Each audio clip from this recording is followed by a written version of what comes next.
Welcome to Waiting on the Trade, a comics book club for people who can't keep up with monthly comics. I'm Matt Ledger. I'm Patrick Fitzgerald Fleck. And I'm Kathryn Prince. This month we're talking about the first volume of Garth Ennis, John McCrea, and Co.'s Hitman, which, in case you need a refresher, Hitman, A Rage in Arkham, is our introduction to one Tommy Monaghan, a Gotham-based hitman with a heart of gold. But when Tommy's hired to assassinate the Joker, will he get in over his head? Stay tuned to find out. Will we fight a Nazi demon? Who knows?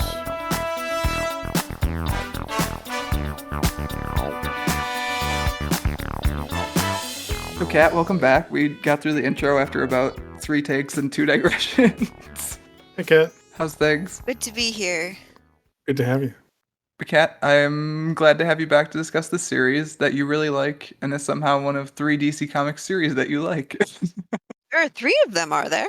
So you keep better track than I do. So I put in the intro like roughly 3, because I know there are 2, and I feel like I must be forgetting one. I would say Hitman, The Secret Six, Mm-hmm. and Deadpool is not a DC title, is it? No. Then I cannot think of a third one. Have you read a Deadpool comic? Oh, just that little Oh, the Choose Your Own four-part. Adventure one. Yeah. That's right. Yeah, that was good. No, you could count Sandman, but probably shouldn't. I just put roughly 3 because I thought maybe there was one I forgot about. Hitman and Secret Six sounds correct. Well, I don't know if any of this is relevant, but yeah, I don't tend to like a lot of the mainstream comics, just not really my thing, the superhero stuff, but I do really like Hitman. I think partly because it takes a step back from all that, though there are still superheroes. Yes. Some overwritten at times superheroes. I think they're perfectly adequately written. Although, so I guess, Pat, you experienced this a little bit differently than Matt and I did since we started with just Hitman #1 and did not read the supplemental materials until last week. Whereas I guess in the actual trade, it starts with one from 1993, which was Demon Chronicles or something, which is not available online on its own, and one that's part of a Batman trade about some sort of plague that is exactly the sort of comic that I try to avoid, where it's got a superhero cradling a dead body, looking angsty on the cover. But I did text Pat and say that issue of the Batman Chronicles has the most anti-Kathryn Prince comic cover of any cover in the yeah, it's just world. like that sort of thing, and the string of pearls falling in slow motion, like things that are really overdone like that are kind of like turn-offs for me. Um, but that was the one that was available online, so we did want to give one of them a try, and read that one. But yeah, so I guess did you like it? Yeah, I think I've read the Nazi demon part of it before. Pretty sure I've read the single issues that you guys Okay. Nazis? had Huh. laying about. Yeah, the demon is 5 Nazis. Oh, yes, that's He's got a right. swastika on his I forehead. forgot about that somehow. No, you're right. He is 5 Nazis. Oh yeah, I probably did have those Yep. single issues on the bookshelf when we were in Madison, actually. I think I did, so that makes Yep. sense. I'm not lying. This is Hard true. to remember, like, having moved around so much in the last 5 to 6 years, like, what comics I've had with me at what time, because it's always been, like, some smattering and not the whole collection, so Yeah, no, this is a very Garth Ennis comic. You can certainly feel his influence But on not this. the most And Garth it's Ennis fun. comic. No, Which no, I no. think Not is why the it's I actually appreciate my it. favorite Garth Ennis comic. Oh, You think he reined it in a little bit enough, or at least enough? Yeah, so, like, I kinda talked before, like, how I feel like the superheroes, not so much in this one, in the Batman Chronicles issue, very much so, but in the actual Hitman issues, not as much. Like, Batman's overwritten as, like, kind of a overdramatic drag, which totally makes sense. It, Yeah. like, is definitely a valid take on the character, but, like, at the same time, hashtag not my Batman. So, and I think that sort of plants the seeds for some of the stuff that you end up finding in The Boys, which I think how Cat enjoys. dare you? That is Cat enjoys almost mu- word for word what I said about this comic. Cat enjoys The Boys much more than I do. So I think she likes more of the, like, the piss takes on the DC Comics superheroes that show up in Hitman, and I am not as much about them. So, Surprise, surprise. yeah. Yeah, I mean, I'm not like anti, but I mean, it's a soap opera where people in tights punch each other. Um, I guess it's kind of like, popcorn if you're liking it to food or something. And it's like it exists, but it's no hamburger. That's a bad analogy. Anyway, it's just not really my thing.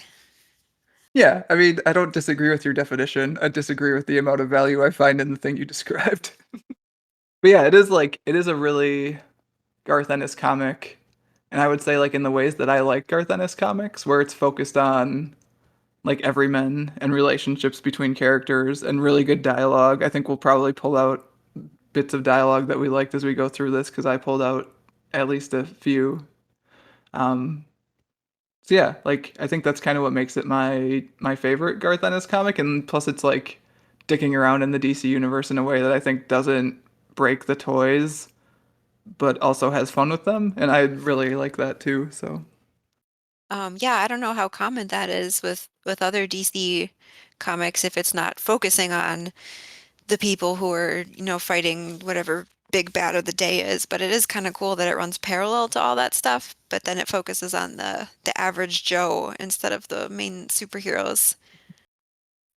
yeah, I really enjoyed the poker scene between the four hitmen, and also like in that scene them talking about the Justice Club and like how much preparation H they think the old Flash uses, like stuff like that. Because that's the sort of stuff that people would be talking about in the DC universe, Oh, right? yeah, what is that? Anti-chafing cream? Yeah, I believe so. Mm. Yeah, just like fun stuff like that, which I think some series get to play with, but like not definitely not as much. A lot of it is more straightforward comic book superhero soap opera bullshit for sure. So it's really nice when something like this comes along and has a different take on it. So Pat, did the trade start with the Demon Annual #2 issue? Yeah, Etrigan Okay. and the parasites, which what the heck? Okay. That's the one we didn't read, so you'll have to fill us in on that one. It's like the origin of Tommy's powers, Okay. and it's very bizarre. Do you guys want to hear about Bloodlines? Bloodlines, Voss's Bloodlines. So Bloodlines is the like company-wide event that the Demon Annual #2 was part of, Oh, okay. in which like basically every single hero had an annual. Some books still do this. They used to do them a lot more frequently, where like every book would put out an annual every year, and the annual would be like sometimes part of a larger story. So the larger story for 1993, I think that was Bloodlines, and it was a bunch of alien parasites that came to Earth and like sucked people's spinal fluids, and sometimes it didn't entirely take, and the people became superheroes. Yeah, not a fan Yeah, it's pretty personally. gross from what I've read. I mean, grossness is fine. They're very weird. The design of I wouldn't call them parasites. Like, are they just parasites because they suck the spinal fluids out of people? Is that why they're parasites? So I'm like gonna from defer to a the from a biologist. biologist's perspective, a parasite is something that does not give any benefit to the host, but it doesn't kill the host, at least outright right away. Like They're giant, looks like maybe mechanized it looks like dragon-looking Alf and the things. Predator had a baby. Yeah, but Yeah, like one is a pink dragon with like a mohawk down its back. These things are very weird looking, and I wouldn't call them parasites. yes, a parasite eats its prey while it's alive, and a predator kills it first. Generally, is one way to look at it. So, um, given that it seems like people die right away in a gruesome fashion, I would All right, call it a predator. I've got the Wikipedia thing up. I'm gonna read you what Wikipedia says. I don't know whether I agree with it or not. The A bite of the parasite or about the comic? the comic. Okay. The About the bite of the comic? yeah. Oh, we're just deferring to Wikipedia for our opinions of the comic now. Hmm. I haven't read a Well, lot the of blood. first part of it. I haven't read a lot of I Bloodlines didn't because I read think this. I think we all know Bloodlines wasn't very good. We'll probably talk about the fact that like there are like two characters from Bloodlines that like make it past like 1994, and Who Hitman is is it and one of the what's his two. name? Oh, Yeah. anyway. Oh yes, the bite of the bloodline's parasites was administered to the back of the neck by a mouth within a mouth. This bite is Ew. intended to remove the spinal fluid for sustenance. This usually killed the victim for food, but occasionally awakened superhero human powers in the recipient. This was also the means by which the creatures could reproduce. What the fuck? You know, so when it's the 1990s and you're killing off Superman and you're replacing Batman with a new guy and make a bunch of new characters, you're like, well, what's the best way that the audience would be receptive to these characters? How about if they were created by their spinal fluid getting sucked out of them by alien parasites? Well, it's obvious that they had just watched Alien and they're like, okay, well, this is pretty cool. Like, how do we incorporate that? Oh, is that the year Alien came out? I mean, mouth within a 1997. mouth? Furious Googling. No, that Alien came out in 1979. I guess they could have been inspired. I mean, they could just They have to be be. riffing on it for sure. Like, they kind of look Okay. exomorphy in this cover I'm looking at. The Predator was released in 1987, and Alf was released in 1986. So it could be any number of things. Could be a combination of all three. But yeah, it was during this period where like DC was basically taking shots at making a bunch of new characters and like shaking things up. Mentioned like the death of Superman was there. It's when Bruce Wayne had his back broken by Bane. Somewhere in there is Yeah. when Hal Jordan gets kicked off and Kyle Rayner comes in. Oh, So I I think love Kyle. The Labrador retriever of superheroes. I kind of wish we'd read the Hitman arc with Kyle so that we could yell about Kyle Rayner, but neither here nor there. So yeah, I think Bloodlines was kind of them taking a stab at making new characters, but I think they did so in a really weird way where they set themselves up to not be as successful as they maybe could have been. But the annuals do that all the time anyways too. Like Bloodlines is one of many times they've tried to do that in these annual events. So Bloodlines, don't read it. Not necessary. Not great. So yeah, the rest of that the demon issue was fine. Was it good? Etrigan, I can only handle so much, and he's in it a lot. So Mm. I like him. Like, I like the idea of Etrigan, but like reading his rhyming, it gets to you after a while. Oh, but it's his whole deal, Pat. No, I know. Some people just don't like poetry, I guess. Well, partially, Ennis uses pop culture references like crazy in these first few issues, and it does not work for me. Like, he references Roseanne. Like, why? No. That timeless sitcom. Oh, it is kind of, I mean, y'all know what he's talking about. 50 years from now, maybe not, but Right? It was weird. And it was Etrigan who was referencing. It was like, what the? This demon is watching all these sitcoms? Etrigan's watching Uh, Roseanne. No, he's not. think I of it kinda as a wanna- period piece. I kind of want to go back and read that Garth Ennis the Demon series at some point, but I also don't know if I care at the same time. And this is pushing me more towards the I don't know if I care section, I guess. I wasn't the biggest Yeah. fan of Jason Blood. Yeah, Like, he's the well, protagonist. He seems kind of like, just like Batman, a little too overly, I might be caricaturized a little bit because it's in Hitman, though. yeah, I wonder if he's different in the actual Demon series. Although Jason Blood's always kind of a stick in the mud, regardless of Garth Ennis over dramatizing. You almost made an Etrigan rhyme there. Oh, so close. Jason Blood, stick in the mud. Well, Patrick, if you decide to read this on later, there's a decent chunk where Etrigan is in it and he doesn't rhyme. So, Is yes, that possible? it I think he was is. able to speak without rhyming. I understand it as a mark of hell royalty, so that if you are demoted, you no longer speak in rhyme, kind of like you would use a sir title if you got to be a certain point in like the British hierarchy. Cat Prince coming in with the deep cuts about how the hierarchy of DC Comics hell works. What up? Oh, is that how DC Comics hell works? I'm only familiar with the regular one. With real hell. Ew. But yeah, that's kind of too bad. Like, so the first issue, I think, actually does a really, really well written and subtle job of including a backstory and not doing it with flashbacks or at the expense of the current story that you're building. It just is worked into a conversation while he's hitting on a lady.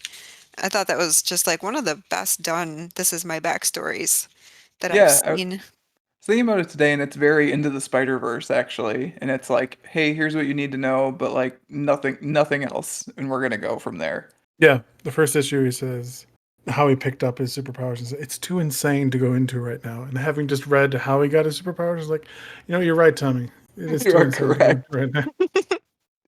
Yeah, even that very first page of Hitman, where it's just him like shooting the guy in the head, and he's like, "My name's Tommy Monaghan. I'm a hitman. I kill people for money. It's a living." Like that's all you need to know really before You the have story that starts. memorized. That's not in front of you. I read it 3 times in the last week. Lord.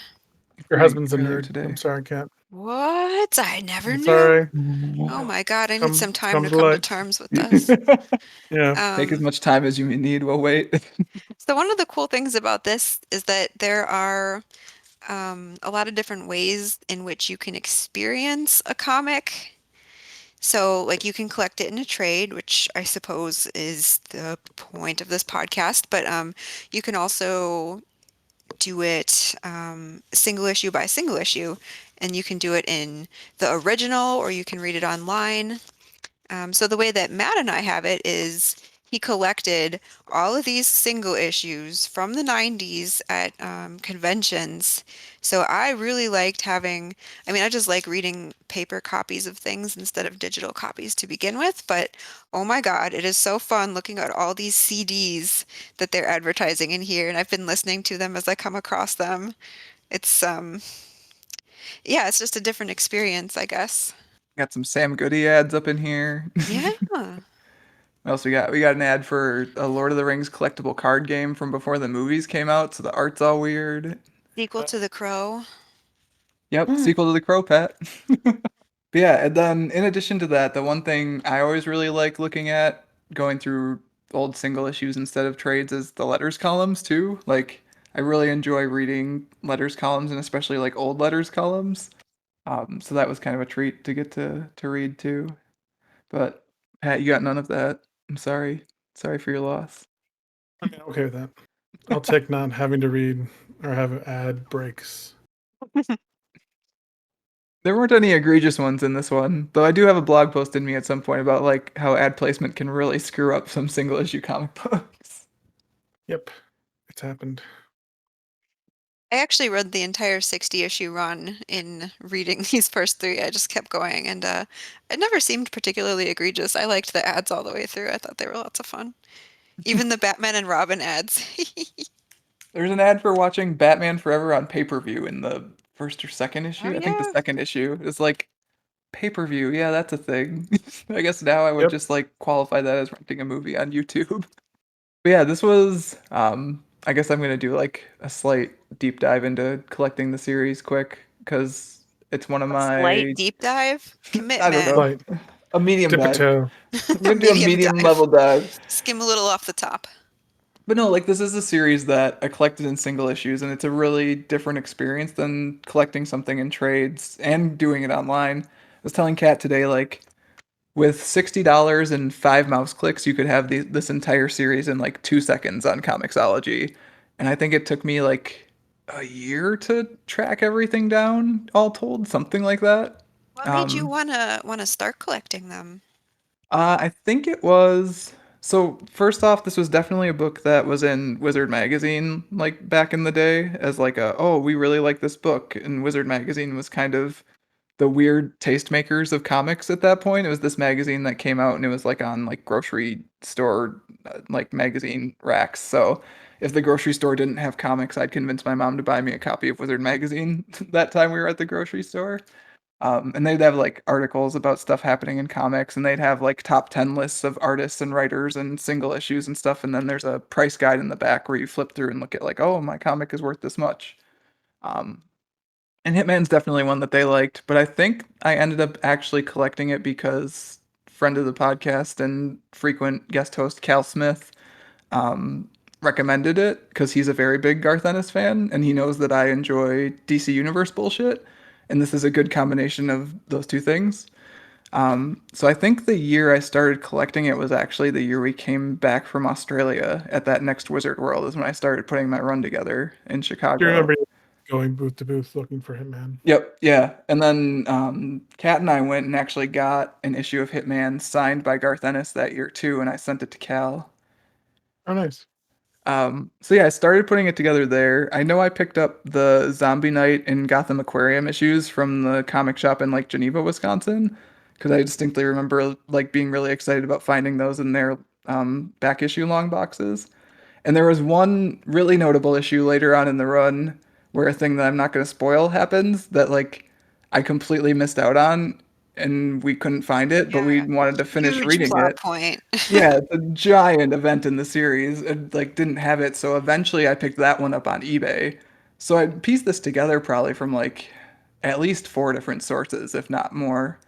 So it's just like a completely different experience to tracking stuff down in trades, especially when you have holes in your run. So you're like reading issue 24 and then it's like, well, shit, I haven't found 25 and 26 yet, but I'll jump ahead to 27 because I've managed to find that one at a dollar bin. So yeah, I have memories of this series for that reason too. Who's got time for that, man? Who's got the time? I mean, come on. If you're going to read a story, beginning to end, right there in one nice book for you, or a collection of To the books. internet in I'm trying to. 2008. That's true. Like, it wouldn't have been a thing that existed. And actually, like, I think they had only reprinted a couple volumes of this at this point, at back when I was tracking it down for the first time, because it was before they started just publishing collected editions for everything because they realized there was actually a market for it. Mm-hmm. So I don't think even if I had wanted to, I would have been able to find it in trades all the way through from start to finish at that point. Hmm. So single issues it was, my friend. I think I paid a dollar or less for a lot of the issues because they were in dollar boxes, but I know I paid $5 for the last issue because it was hanging on like a dealer's actual like comics wall. Ah, And that's how I nice. found that one. So yeah, it was fun. Yeah, I still really enjoyed this reading through it again. I think my favorite moment in the book has to be the vomiting on Batman moment. Yep. It's a good one. What were some of your guys' favorite moments in the book? Favorite moments? Yeah, or high Well, points, things you want to talk about that you liked. I guess I I suppose you're trying to lure me into mentioning this, but I do like the fact that he just goes in there. Um, yeah, so the point of this is he's hired to go into Arkham Asylum to assassinate the Joker, and he Which goes is in there. totally gonna work. Not like the Joker's important or anything. Yeah. Well, Right. anyway, he goes in there and he just like shoots the Joker. I mean, it happens to be this Nazi demon pretending to be the Joker, but it's like, okay, well, that was easy. Like, and then later on, the real Joker's like hanging upside down, hogtied, and is like, help, and he shoots him, like, you're not getting me this time. And then, ugh, like, how many people has Batman killed by not just doing that with the Joker, you know? Like, there's that whole scene where they're chasing a demon and he stops everything to help the Joker down after Tommy shoots him. Like, while a literal demon is running around on the loose. That He's just not seemed a helping little, the Joker down. He's staunching the Joker's bleeding.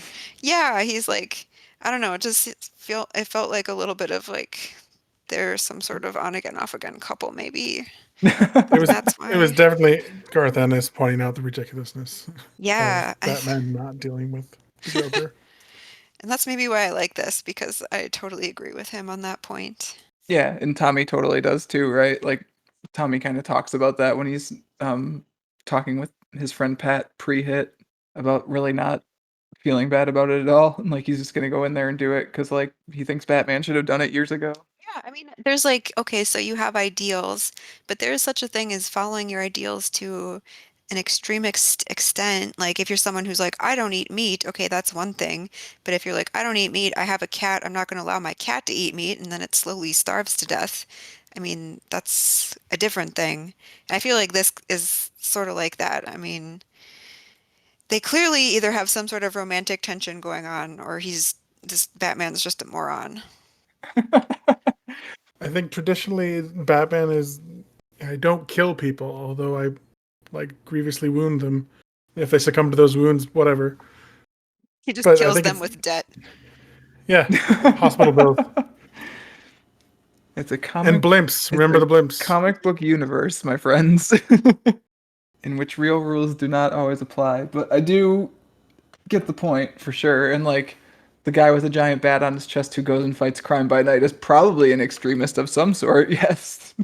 I'll buy that one. So I made a little bullet list of some of the things that I thought were cool about it. Well, let's talk about him. Um, yeah, so number one, I do think of this as, I know it sounds a bit haughty to call it a period piece, but really, I mean, the entire run is in the 90s and it just epitomizes the 90s. Have you seen that Like, jacket? It's definitely a period piece. oh man, that coat. Like, it's on my bucket list to sew that ridiculous coat because I love it. So it's cool because it's a snapshot of that particular era. Yeah, so that's my one thing. And a lot of these pertain to the art. One of the things that I really like about this, and I guess maybe with some of the other Garth Ennis things too, but especially this one, is that the good guys are allowed to be ugly. Like generally, if you're reading a comic, I give the characters a little bit of a side eye, and I'm like, all right, if you took off the costume and you put on a hat so that I couldn't see their hair, do they all look exactly the same but with different colored skin? And if the answer is yes, then that just it's lazy art to me. Like I'm not really interested in watching a bunch of, you know, figures of anatomical perfection run around. Like the six pack is a feature character, and that dude is just like really weird looking. Yeah, Like he's ugly as bandy heck. legged, full of gross stains. Like, ugh. Um, Pat has a horrifying mullet. And even Tommy's like, well, I'm not really, you know, the muscle. He's furry and he's got a little bit of punch. I think in these first three, he's a little bit more buff than he ends up being later on. But yeah, I really appreciate it when humans are allowed to look human, with the exception of any of the female characters. Of course, they are still pretty I was gonna perfect say the looking. female detective looks pretty comic booky. Yeah, and Yeah, where running into she's like, Arkham in I'm heels. in heels and what appears to be some sort of leather corset thing. Hmm. Yeah, and I think you pointed out in your notes that this comic does not even come close to passing the Bechdel test. Yeah, so the Bechdel test, if you're not familiar with it, is I was Alison Bechdel put this forth as like this is how I can tell if the women are well written. Like, does a woman talk to another woman about something besides a man? And that is it. And unfortunately, none of the female characters pass the Bechdel test. But you know what? It's still like they're hypersexualized. There's some gravity-defying pants later on. Um, it kind of works. I don't hate it, you know? I mean, again, Pants. it's from the night. Oh yeah, where it's just like super tight around her butt, but then it's got like 3 inch gap around her like ripped abs. So it just looks like they're gonna fall down at any second, but they're also form fitting. You could do that with just like a really tight belt, right? No, because the belt it gap around the waist. Yeah, I don't. Like I don't know, they stay up by magic, I guess. But anyway, yeah. So they're. I mean, everyone's a little bit caricaturized, but I think it's still feminist in the right ways. Like Tommy makes a point of like he totally objectifies women, sure, but like he doesn't call them bitches and he's not, you know, he doesn't disrespect them to their faces. Um, yeah, at least for me, when a guy will call a woman a bitch, like that's a huge tell for me that he's probably a douchebag. Well, he doesn't use his telepathy to like manipulate them into being with him. Like in this one, he meets with the one. Yeah. Well, this one, I don't know what he does in the future. Sort of, yeah. No, I mean, like, does read her mind. Does like learn that she likes Indian food. I Does mean, They went wouldn't think, to you? a place. I mean, all he had to do is ask her what her favorite food was. Like, yeah, it's But true. it's it's not too like forward. You've got to finesse it just right. It's better to I come mean, off as like, oh, this guy likes my favorite food. it's also not as cool as just like, wow, he picked my favorite food out of nowhere. He's perfect for me. that's pretty light manipulation as opposed to like Yes, absolutely it Denied. is. Yeah, and at the same time, I really like that page. I think it's like near the beginning of issue 2 where Teagle is introduced for the first time actually, and she basically like talks down Batman because I think that's a good introduction to her, and like she's a character who can force Batman to say please, and just by like being badass. So I like that page a lot. But yeah, I think jumping on your point about the people getting to be real people, not only do they look like real people, but as we talked about before, they have, I don't know, like personalities and quirks and real world problems that I think are lacking in a lot of DC comics, especially, right? Like I come back again to that that poker scene where they were all hanging out at the beginning, and I just noticed on my reread today actually that on Pat's door in one of the scenes where Tommy shows up, I think it's when he's coming back in handcuffs. The inside of his door has a sign that says, "Did you remember to shower? Did you remember to change your underwear?" Just so gross, but like they're definitely not idealized characters. They're much more actually like Marvel or Image Comics characters than DC Comics characters, which I think is part of why it works, is because you throw them into the DC universe and see what happens. Pat, did you have any moments that you liked that you wanted to talk about? Well, I did like the one joke they threw in with the 5 Nazi demon dude, where he first shows up and surprises Tommy, and he says, "Where the hell did you come from? Or where in hell did you come from?" Ah, And the demon responds back, "Around the middle." It's like, oh, little demon humor for you. I totally missed that. Oh my God. Oh yeah, that's in there. I guess if we're on the cool dialogue train, I had pulled out um the moment where Tommy's looking at that creepy picture of the Joker. John McCrea does creepy really well in this opening arc for sure. Like his Two-Face is really creepy, his Joker's really creepy. I like that. I love that Batman cape that's like really scraggly and like kind of like Battered. I think Yeah. Kat, you It had has said like tentacles. It looks like yeah. octopus tentacles. um but yeah, so Tommy's looking at that picture of the Joker and the guy's like, "Hey, do you want it?" And he's like, "Gee, maybe I should. I might forget what the guy looks like." Who's the dude with like either stitches or hatch marks all over him? Oh, that is Mr. Oh yeah, Zaz. Mr. Zaz. I feel like I should know who that is. Who probably He's most got a hash mark for every guy he kills. He keeps a tally. who probably like most popularly at this point was in that Harley Quinn and the Birds of Prey movie, I believe. Was he? I have not seen. Yeah. Oh, he was in the latest Batman game. Oh yeah, that's right, in the Telltale game, correct? Oh no, he was in the first one. Never mind. Yeah, Yeah. the Batman Choose Your Own Adventure game. Yep. Yeah. Oh. Yeah, he's actually from right around a little bit earlier than that time, which is probably why he pops up. So what It we was get a Zaz. cool little tour of Arkham. I liked where he just went through and was like, "Well, I'm just gonna make a whole bunch of hits as I go down That this page where he's hallway." just walking through Arkham, like putting Sticking a bullets in gun people through is the just bars. hilarious. Just like, hey, are you Mad Dog whoever? Who's Yeah. asking? Pop. Just like God, like that. You know what is a good commentary on this on Batman comics? The fact that he gets to just like pop into Arkham and waltz through there with a gun, and like that's not totally not out of place at all. That's a thing that could happen in a normal ass Batman comic. Well, Arkham security is notoriously bad, so what are you It's gonna do? very bad. The Mad Hatter never recovered. Get a doctor. Please get a doctor. Yeah, I think McCrea's Two-Face might actually be my favorite drawing of his, like the Arkham Rogues. He gets to draw that one panel where Two-Face shows up. He's really creepy looking in, very somber. That's about the time that Tommy says one of my other favorite lines too, which is, "Do I feel bad about this? Do you feel bad when you flush the toilet?" So he certainly does not is not shying away from letting the Arkham inmates have it. Yeah, and then there's the Batman cloak with its tentacles. Yep. Kat, did we finish running down your list of cool stuff you wanted to talk about? Let me see. Um, well, I would say we didn't touch upon my favorite thing about Hitman. Okay.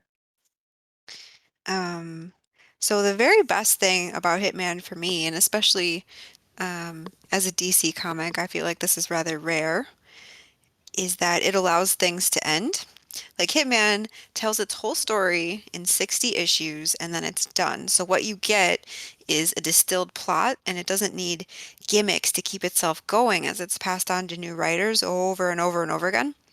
Um, Even life is allowed to end. So there's no Lazarus pits, no magic spells. You can be pretty sure that if you die in a Hitman comic, you will stay dead.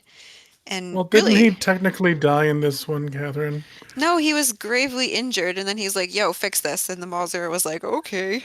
Okay, so you like hand waving when it's to your things, but not when it's He other didn't die. He was things. standing there, wasn't he? Yeah, He he said, was. "This is me. This is me bleeding out." It was definitely him saying, "Okay, I'm dead." And then a Nazi demon fixed him. Yeah, he didn't So, actually die. all right. The He was strong Okay. standing over distinction, him with Pat. a gun. I see. Yeah, all right. Yeah. No, I mean like, with the I know inevitably what you're it seems saying. like in these Yeah. things they'll die and then they'll be like, "Well, that was dramatic. It's time to bring them back." Like how many times has Batman or the Martian Manhunter died? But like if you only die once and it's forever, that makes your character's life mean something. So maybe that's part of the reason that a lot of those mainstream comics don't really do it for me is that like it feels gimmicky. Like every plot point that happens is just like, and they'll ride off into the sunset eventually. You just have to wait it out. But with Hitman, like it's kind of more like Game of Thrones. You really don't know who's gonna die or live or what's gonna happen. Sure. But I will say in these first three, none of the main characters die, so you don't really get a taste of that here. As you shouldn't. It's kind of nice that they don't. But there is a lot of setup for what the book is going to become, which the book is not like not so much Tommy goes on profile missions to kill existing DC villains. It's much more of like a Tommy and his crew hang out and do jobs, and like you see what the perspective of this guy living in this place would be, I guess, more so than it's a high concept book. It's much more of a hangout buddies book than a plot driven book. It's very character driven, I guess. Absolutely plot driven. Okay, how so? Well, I guess you'd have to look at the overarching, 60 issues. I mean, there definitely is like it is one coherent story and it's a very good story throughout, Oh, but I I think see what the you're saying, where the character development takes the front seat in the plot development. Like it's not sacrificed, but it's more subtle.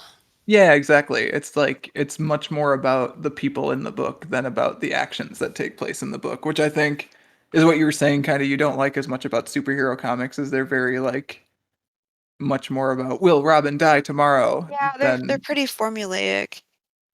yeah, and cyclical too, for sure.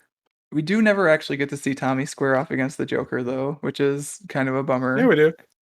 I mean, like sort of. I mean, he pops a bullet He into the won that Joker's one. shoulder. I was thinking about that page near the end, which is another page I really like, where basically everyone who Tommy's come in contact with throughout the series is like, "I'm gonna get that I'm gonna get guy." that Tommy. He never does actually get that rematch against the Joker, which I think would have been really interesting. I think I it was a don't want letter. a rematch. Oh, it would have been fun though. Eh, I think it's better that they don't actually. It probably is because again, Hitman's a series that's much more interested in doing stuff with lasting consequences, and when you put the Joker in a story, you can't really do anything that's gonna last because Well, he's a B character. A B character doesn't square off against an A character. Their paths just intersect a little bit. no, he did in this one. You got Batman and the Joker in this one. Yeah, but I mean, they were doing their own things, and he just kind of popped into their story, you know. Yeah, that's true. Batman shows up in a lot of characters' first stories, turns out, because putting Batman on the cover of your comic book with really big hands will sell it. You got to reassure people that this is still DC. Um, does Tommy ever go up against any other DC heroes other than Batman, like Gotham? Does he get out Yeah, of Gotham? he goes up sort of against Kyle Rayner a Okay. little bit. I feel like a lot of them, he meets them. It's like the case of misunderstanding, and then they end up teaming up. So that one, and I think Catwoman's probably the other one. Yeah, and there's the very good Superman issue, which is the one He I got doesn't signed really, for he just challenge runs that. into him and they talk. That's not really him, Yeah, they going don't up fight, but against him. like it's probably one of my favorite issues of the run though, actually. It's just like Tommy and Superman talking on a rooftop.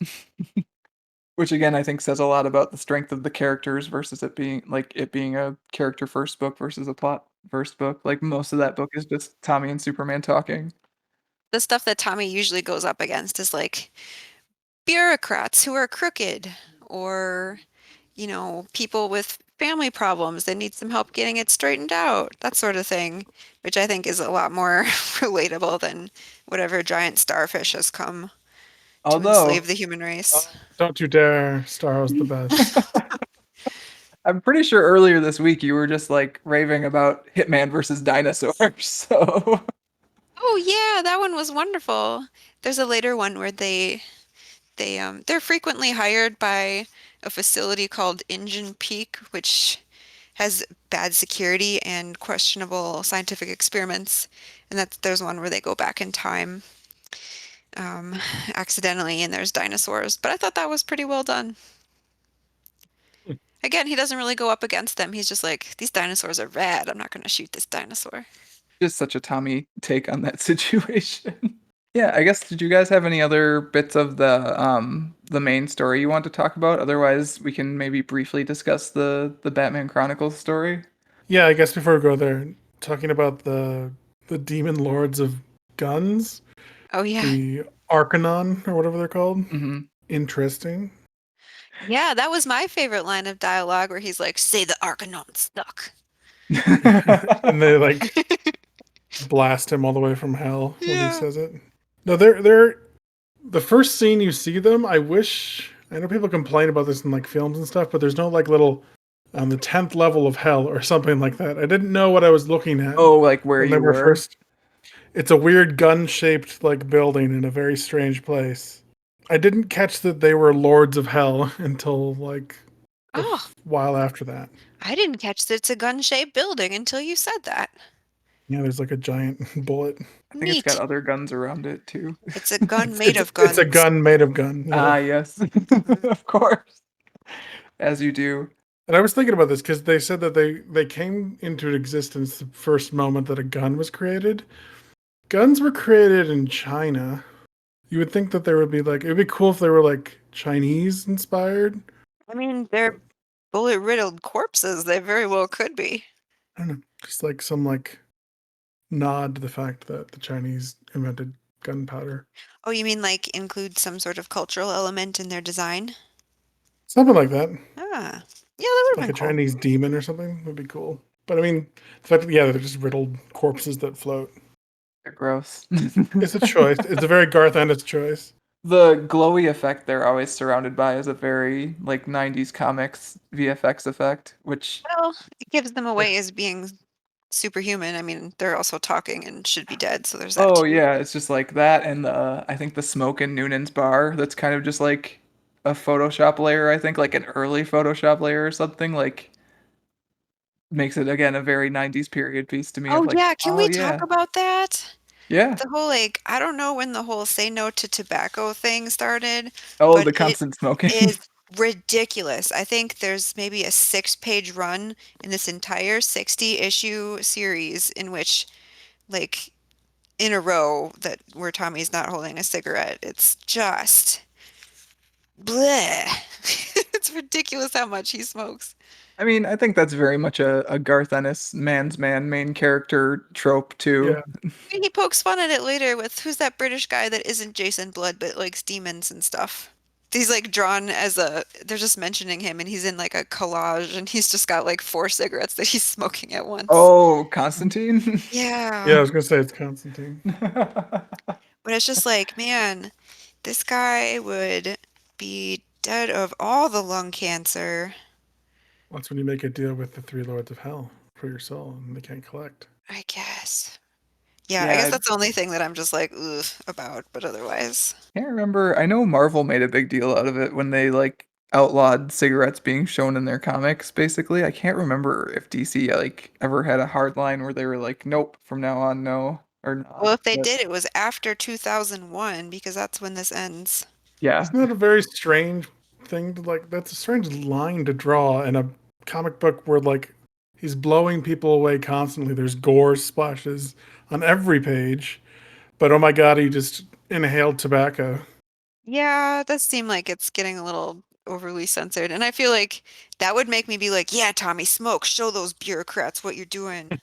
Well, the Marvel thing, if that's what you're referring to, Pat, was like not so much it was more of like a these books are being sold to children thing and like you shouldn't sell Hitman to children. So I don't think anyone But would this take was issue with that. mainstream DC, wasn't it? It's not. That's true. It's not Like Vertigo, right? it would have been on a shelf like right next to like Oh, there's Superman, Green Lantern, etc. there's a Yeah. panel later where someone just goes on like a crazy swearing rant and they like black out all the swears with an asterisk and they're like, not even if this was Vertigo. Yeah, which is interesting because Garth was writing like I think he was writing Preacher at the same time as this, so it must have been Okay. interesting for him to have to mess around in both imprints at the same time. I was gonna say this is pretty gory for mainstream DC. A In a bit. fun way. It's Sure. not like disgust like I always think about there was this Batman that Matt was reading where there was this wall of skins made of like people and they were Oh, cut. It yeah. was like that's just disgusting and weird, but this is just like fun gory. That's And I'm too not sure much, how you yeah. define the line, but it's like maybe sadism. It's not sadism, it's just people doing weird stuff. Yeah, at the same time as Marvel has like outlawed cigarettes in their comics, I was reading an Uncanny X-Force book this week where like a villain infects Wolverine with like mega cancer and he ends up becoming like super obese, and the way he gets over that is just by tearing his own guts out with his claws. And Well, Cat looked over and like looked at it and was like, "Oh my God, what is going on in that I comic guess that was book?" like a tumor, not anyway, bleh. Yeah, sometimes they're just gory for no good Story's reason. sake, yeah. I appreciate gore in the right ways, you know. I think most of the stuff in this book is in service of the story and not gratuitous too. So I mean, it's Hitman, so what are you I gonna mean, do? what you signed up for it, right? Like the very first page is, I think, again, tells you a lot of what you're gonna get. Like you get those captions that say, "Hey, this is who I am and what I do," and you get him blowing a guy's brains out. And if that book is not for you, you can put it right back down. Yep. Yep. So, Yep. Yep. what I'm curious about is, Patrick, do you have any interest in reading the rest of the run? Sure. Why not? I'm So, not gonna like. It's so not like like it's middling. not this. It's not a story that grabs me. But if I had them in front of me, I would read them. Well, you did at one point, apparently. True. No. And I did read past this. I don't remember how far I got. Yeah, this is a tricky one for a trade. Like, I mean, the first three is kind of like their intro, and there are some continuity errors that get ironed out later as, you know, and the writing and art kind of gets into its elements. Like Rango is described as having ice blue eyes. He's Chinese, and no, he doesn't. Tommy's a little skeezy in these, and he gets a lot less skeezy as it goes on, although not entirely unskeezy because he's Tommy. Yeah, that stuff gets ironed out. So it's I guess one of those things where if it doesn't grab you on the first one, it's worth the second one. I kind Because of the second wish. one's things where that's where it goes down.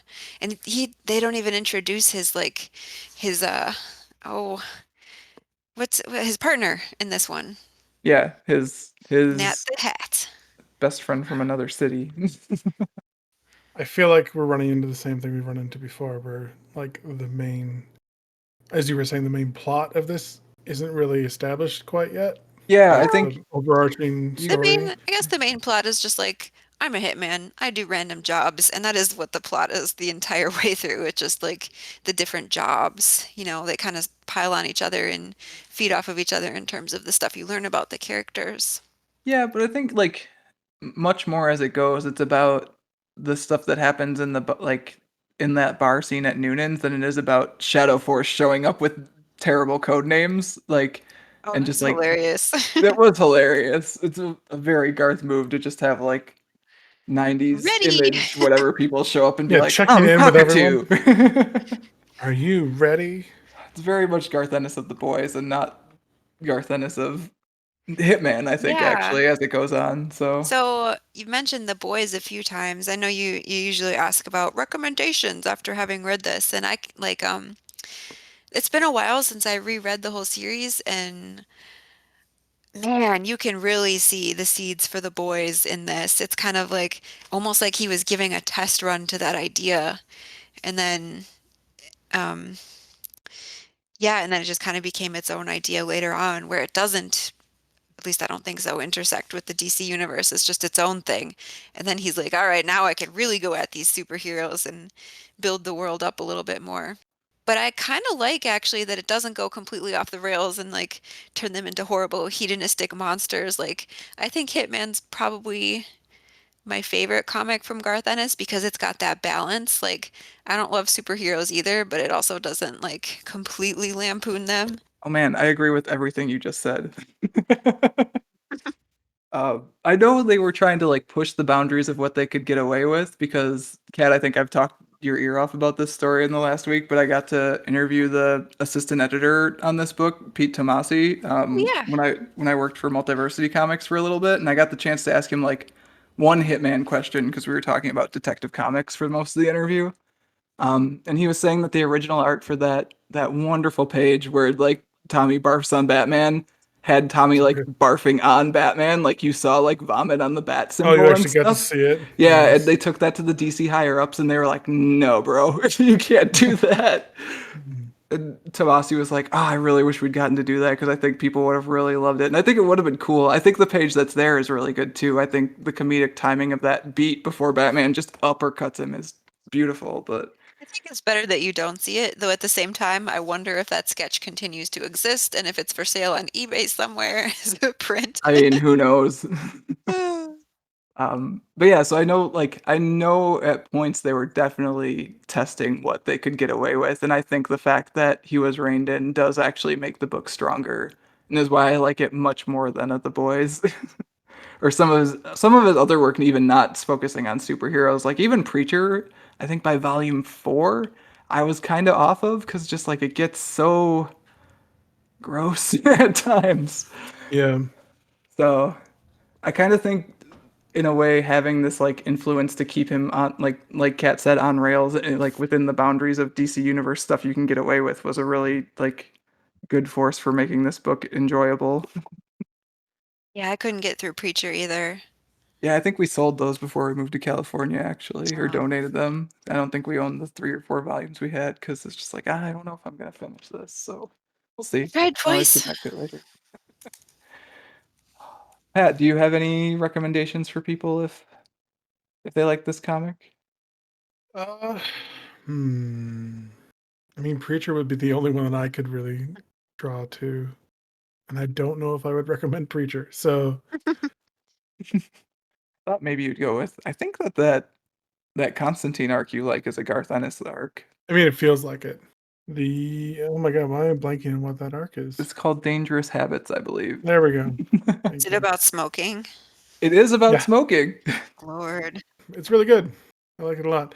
And if it is Garth Ennis, which it is, it's like really, really toned down Garth Ennis because Yeah, it, again, I feel like because Constantine's an established character probably with like again guardrails to like keep you in between, even though it's a Vertigo Mhm. book, I bet that would be kind of like the thing where the editor on that book was like, all right, well, maybe not that, or oh, hey, have you thought like, as opposed Yeah, to the boys, like, I think the X-Men steal shit from a hospital of the boys or the Teen Titans or whatever, like, X-Men. I mean, that's something interesting too to be said. Like you look at this and it's Garth Ennis and John McCrea, but like the editors are such an important part about what shapes a story, and you can get bad ones that are bad, or you can get really great ones that just stay behind the scenes and fine tune it and keep it on track and make it something amazing.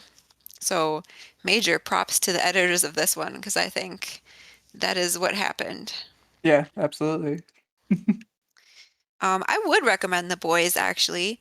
So I yeah, couldn't get into Preacher, but I really like The Boys. I think it's got a little bit more levity that like yeah, it's gross sometimes and it's a little bit dark, but I think there's enough fun stuff that it makes up for it. And as much as I'm not about the boys, it does have characters you can connect with in it that are like Garth Ennis characters that lead with their heart, I think, which I think is again my favorite bit about the stuff he writes. So even I would say you can read the boys. Last issue of that I bought, it had to go into the adult section of the comic store, Yeah, you did. like with all the hentai or whatever. Well, I think I told you Boys this. gets weird, doesn't it? Like I've read some Yeah. synopsises of where it goes, and it's a trip. I haven't Yeah. finished it yet, but There's a yeah. so what they do for their like take on event comics, like summer event comics where there's a mini series with like an earth-shattering thing or whatever, is like the superheroes in the boys universe say they're going to do a universe-shattering battle, and instead they all go and have an orgy on an island. And that's what they do with their summer. So like it has interesting things in it. It has things in it that I think are less No, interesting also. I think Hitman did directly seg into it because Hitman ended in April 2001. And then when you start The Boys, like there's some stuff in there that's directly referencing like President Bush and 9/11. So I think that's like a 1-2 step. Hmm. I'll see if I can Oh, look that up for the show notes. whoa, I bet it is.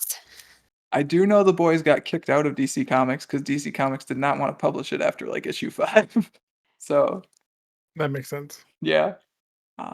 My recommendation for this one would be kind of leaning the other way from the boys, where the boys is like more of a pastiche of superheroes. I would lean you more into the DC Comics side of things, but still with like very nuanced and interesting anti-heroes. I would recommend to you the other DC Comics series that Cat Prince likes, Secret Six. Um, is a very good series by Gail Simone and a bunch of good artists, following a group of not quite villains, villains that are not sure if they want to be villains or if they want to be heroes or The if they just want. Suicide Squad. They're not the Suicide Squad. Very rarely do they die. Yes. The Secret Um, Squad. yeah. But I know my friend Trevor, who I think will get on the podcast at some point in the future, like Catman is one of his favorite DC Comics characters, and it's largely because of Secret Six. So Secret Six is very good and very compelling. Also has a good Batman guest appearance in the opening arc, in which he eats a burrito. Yeah, I guess unless you guys have anything else that you want to talk about in regards to Hitman before we sign off, I can start You want to go into your? doing the old canned outro. We didn't really talk about that Batman Yeah, I thought you Chronicles wanted to issue. talk I was about the gonna Batman say. Chronicles. We skipped past it, you guys. Do you want to talk about it quick? It's fine. The coloring's not as good. I Yeah, I would just like my main takeaway from that was like the writing wasn't quite as tight. You could tell it was like a concept that hadn't been completely fleshed out yet.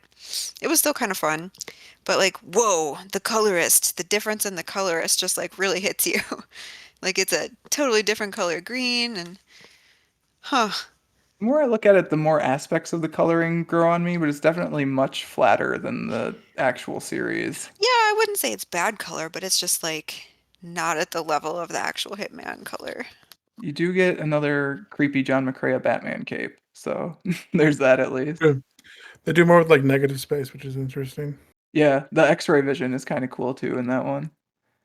But I was actually the thing I was most curious about for that actually, Pat, was like, did you understand what was going on in that issue at all, or that story? No, and the fact that I didn't get that there was a plague, like there's a plague in Gotham. It's like, oh, I guess there's a plague in Gotham. Yeah, see, I really wish like Kat was kind of like hinting at this earlier, but like, man, I would have dropped this Demon Annual 2 issue and this Batman Chronicles issue from this trade, and I would just put the second arc of Hitman in this trade, because then Yeah, I agree. you would have really gotten rolling by that point. Like the first arc gives you some of the setup and it gives you the cool shock value, hey, I'm gonna hunt the Joker one, and then the second arc gives you, hey, this is what this series is, and you would be really into it by then. As opposed to you get the Joker arc, which is good, but like it's definitely like an opening. Hey, here's Batman, here's the Joker, here's some of what this series is about, and then you get two random filler issues, which is like Mhm. they're fine, but like they're not really necessary to the overall plot of the 60 issue series of Hitman. So, was there an overarching DC plot that there was a plague in Gotham? Oh, it was the whole Gotham thing, Pat. Let me tell you. Oh, okay. Because I was confused. I didn't think, was this like biological weapon dude? He wasn't the cause of the plague. He just happened to be there. Like, what are the chances that there's a Yeah, plague in kind of Gotham weird, and right? now there's a biological weapon dude? So when Night's End and Nightfall, the thing where like Batman had his back broken and then had to recover and then had to come back and be Batman, did really well. They started doing more like interconnected Batman line events, and this was one of those. And basically, there's a plague in Gotham. That's the whole thing. And so Batman and his allies are looking for a cure, and that actually goes like three stories further, basically, to eventually culminate in No Man's Land, where the U.S. like shuts Gotham off from the rest of the world and is like, "Fuck it, deal with yourselves." Oh. So like the next four big stories like that are all kind of interconnected, but like, yeah, coming to it now, especially dropping it in the middle of this random Hitman trade, like how are you supposed to connect with this? Or like how are you supposed to know No, what's going on? like I said, I thought like the dude they were hunting was the cause of the plague, but then it wasn't at the end. It was strange. And like it resolves itself very strangely. Like Batman's all against him hurting this guy, and then it's like, no, wait, no, go ahead. Well, because he's already dead. And also, Batman kicks a gun to a person in the main Hitman story, remember? So Batman's a little loose with that no killing rule in this one. Not for the Also, he Joker, gets a though. Not for he the gets Joker. a They're totally an item. Batman gets a pistol like shoved in his mouth, which I could never ever see Batman allowing someone, like even if he could take it away by ripping it out of his hands with his teeth. It's still very strange to see Batman standing there. I mean, that's part of the point, though, right? Like, it's supposed to be a good shock value first page. You want to see how that happened. Sure, sure, yeah. I would agree that I think this would be a better trade if they just dropped the first two stories and just went into the main Hitman story I think it would from the only be get-go. 7 issues still, too. Like, it'd still be a good trade size.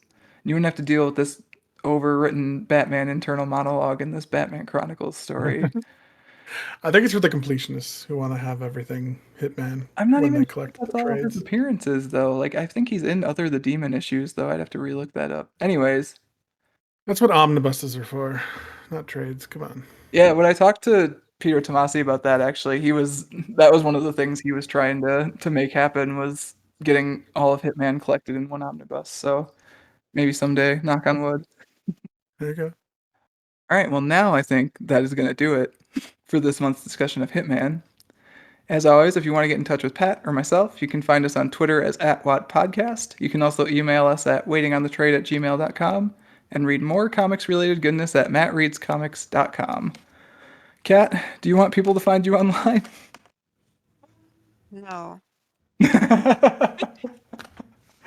Well, I'm really glad that you deigned to be online with us during this. No, I always okay. I yeah, I don't really have any side hustles going right now, and I don't really use social media. I'm a purposeful troglodyte. You can find me at the park, I guess. I You guys will. do that fun zine you guys put together. You Oh should talk about yeah, that. you can find the zine that we made called Extra Crunchy Fun at Matthew's website. I will put a link to be able to purchase the zine on Gumroad and to take a look at some of the blog posts and other stuff that Kat's contributed to the comics website in the show notes because all the stuff that she contributes to the website is great. Today's episode was brought to you by Sierra Nevada Pale Ale. Not really though, It is a but it pale is ale that I actually it's like. Tommy's beer of choice. So we had to go out and get some. We did make a specific stop on the way home today just to buy Sierra Nevada. So